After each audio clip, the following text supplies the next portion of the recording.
Welcome to this Expenditure Report tutorial presented by the Nebraska Arts Council as part of its online series of video presentations.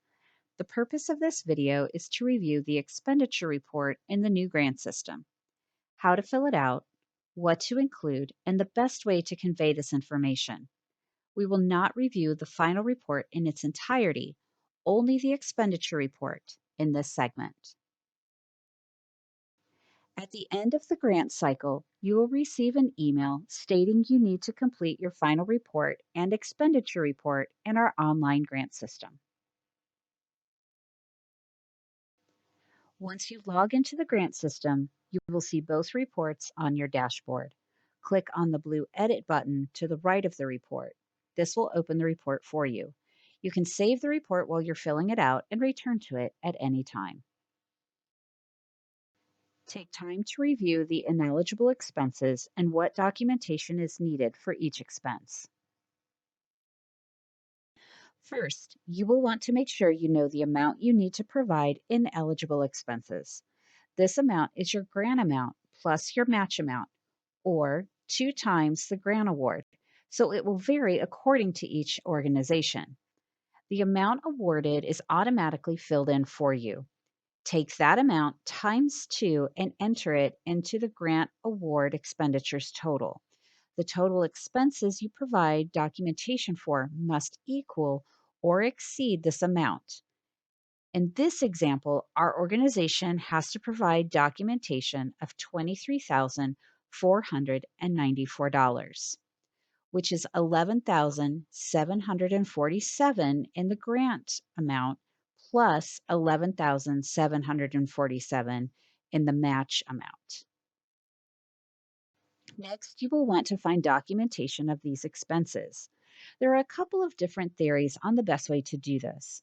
One is that you can look at the entire grant period, pick your biggest eligible expenses, and provide those. This may require you going through more than one bank statement. The other approach to take is one bank statement and list each expense on it. Either is fine.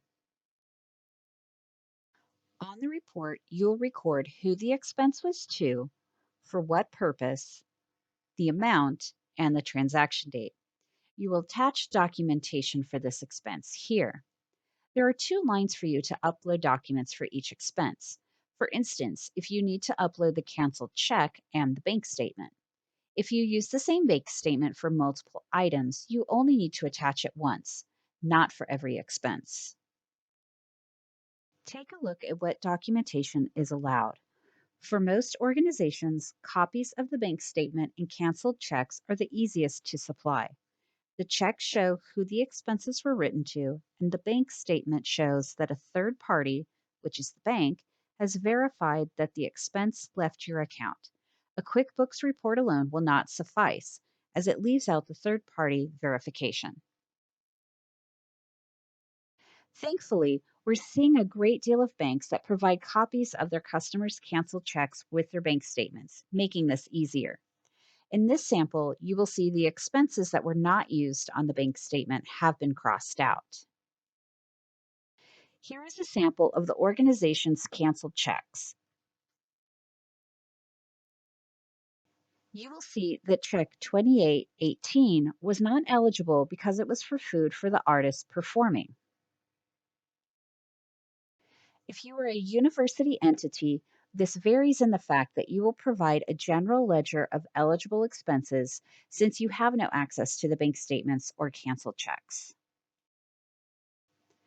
If you need to upload more expenses, please contact Jennifer or Rachel at the NAC office. They will direct you on the best way to do this.